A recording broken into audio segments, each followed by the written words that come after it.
আজ বানাবো সবথেকে সহজে সবথেকে কম উপকরণে খাওয়া মাত্রই মুখে মিলিয়ে যাবে এমন একটা মিষ্টি, যেটা বানাতে লাগবে না খোয়া, লাগবে না পনির, এমনকি চিনির রসও বানাতে হবে না। খাওয়ার পরে এটাই মনে হবে এত সুন্দর মিষ্টি এত সহজে যদি ঘরেতেই বানিয়ে নেওয়া যায় তাহলে দোকান থেকে কেনার কি দরকার। খুব সহজে সঠিকভাবে রান্নাটা শিখে নিতে সঙ্গে রইলাম আমি ঋতুপর্ণা। আপনারা দেখছেন ঋতুর রান্নাঘর।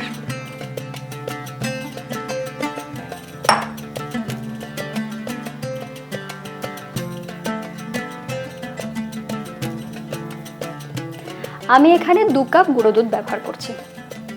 এখানে আমি নিয়েছি গরম করে ঠান্ডা করা কিছুটা দুধ, মানে রুম টেম্পারেচারে থাকা দুধ। এরপরে যে কাপের মাপ করে আমি গুঁড়ো দুধটা নিয়েছিলাম সেই কাপের মাপ করে আমি 1 কাপ দুধ নিয়ে নেব।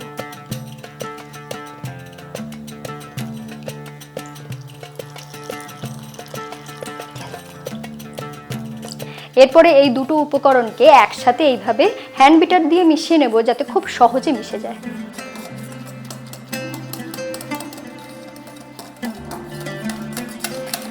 এইভাবে ডান দিকে আর বাঁ দিকে যদি এইভাবে ঘোরাতে থাকেন তাহলে দেখবেন দুধের সাথে গুঁড়ো দুধটা খুব সহজে মিশে যাবে, একদম ডেলা পাকবে না। দেখুন কতটা সুন্দরভাবে মিশে গিয়েছে। এরপরে ঘনত্বটা আপনাদের একবার দেখিয়ে দিচ্ছি। দেখুন এইরকম। আগেই বলেছিলাম রস বানাবো না, কিন্তু এখানে চিনি লাগবে 1/2 কাপ, যেটাকে আমি গুঁড়ো করে নেব। এই গুঁড়ো চিনিটাকে কিভাবে ব্যবহার করব সেটা কিন্তু ধীরে ধীরে আপনাদেরকে জানিয়ে দেব।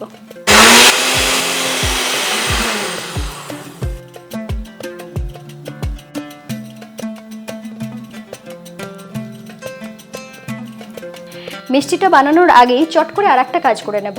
তার জন্য নিয়েছি 1 টেবিল চামচ মানে 15 ml দুধ নিয়েছি। এটা ঈষদুষ্ণ গরম দুধ, এর মধ্যে দিয়ে দেব সামান্য একটু কেশর।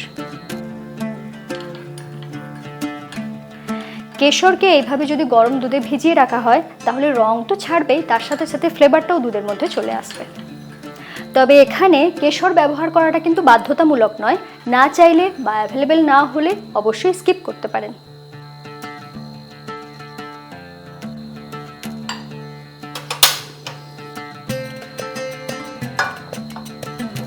প্রথমেই বলে দিই এই মিষ্টিটা পুরোটাই তৈরি হবে একদম লো ফ্লেমে।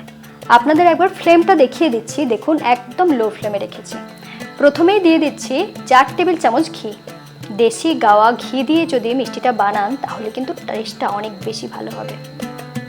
পুজোর সময় মিল্ক প্রোডাক্টে আমার মনে হয় সব থেকে বেশি ভেজাল থাকে। এইভাবে যদি ঘরেতে মিষ্টি বানিয়ে নিতে পারেন তার থেকে ভালো আর কি হতে পারে। ঘিটা যখন হালকা গরম হয়ে গিয়েছে মানে গলে গিয়েছে, ঠিক সেই সময় দিয়ে দিচ্ছি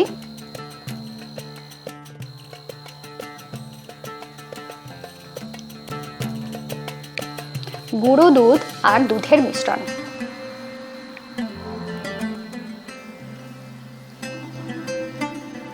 এরপরে যেটা করতে হবে, এই যে মিশ্রণটাকে সবসময় নাড়াচাড়া করতে হবে, না হলে তলাতে অনেক সময় জমে গিয়ে এই যে সাদা রংটা তখন লালচে হয়ে যাবে। হালকা হাতে এইভাবে আমি এটাকে নাড়াচাড়া করে দিচ্ছি।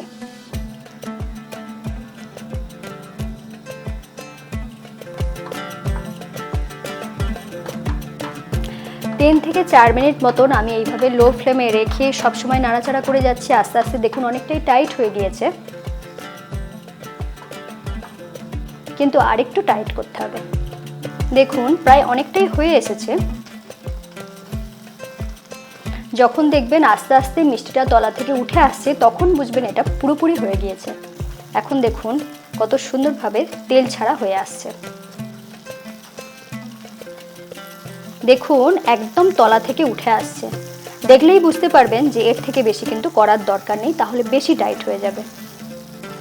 গ্যাস বন্ধ করে দিলাম আর সাথে সাথেই কিন্তু প্যান থেকে এটাকে নামিয়ে একটা অন্য পাত্রে রেখে দেব, না হলে বেশি টাইট হয়ে যাবে। একটু এইভাবে নাড়াচাড়া করে দিচ্ছি যাতে খুব তাড়াতাড়ি ঠান্ডা হয়ে যায়। এখন এটা ঈষদুষ্ণ গরম রয়েছে, ঠিক সেই সময় একটু নাড়াচাড়া করে নিচ্ছি।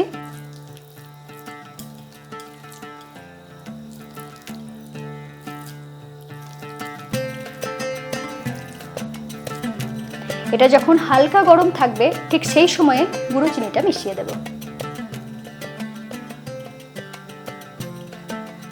আমি এখানে হাফ কাপ চিনি ব্যবহার করলাম, আপনারা কিন্তু আপনাদের পছন্দ অনুযায়ী চিনিটাকে কম বেশি করে নিতে পারেন।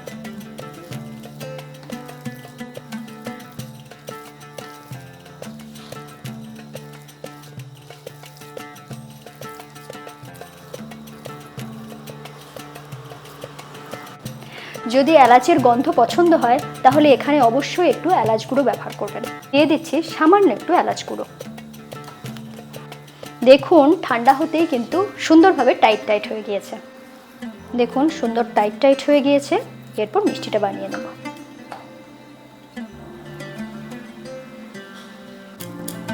এরপরে এটাকে গোল করে পাকিয়ে নিচ্ছি।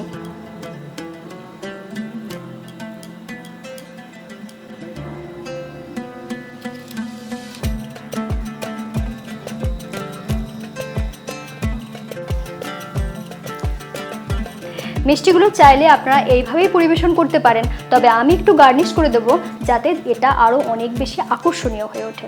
দিয়ে দিচ্ছি কেশরের যে দুধটা, সেটা মাঝ বরাবর একটু এইভাবে দিয়ে দিচ্ছি।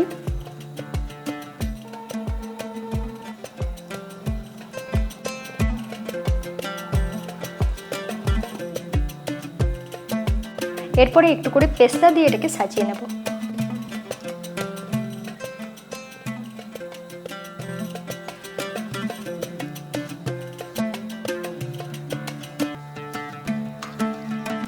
দেখতেই পেলেন গুঁড়ো দুধ আর দুধ দিয়ে কত সহজে এমন সুন্দর একটা মিষ্টি তৈরি হয়ে গেল।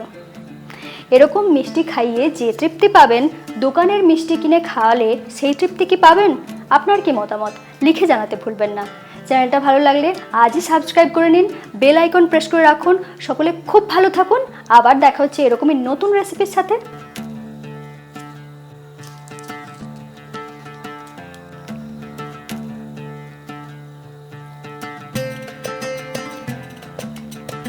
সত্যি বলছি একদম মুখে মিলিয়ে গেল।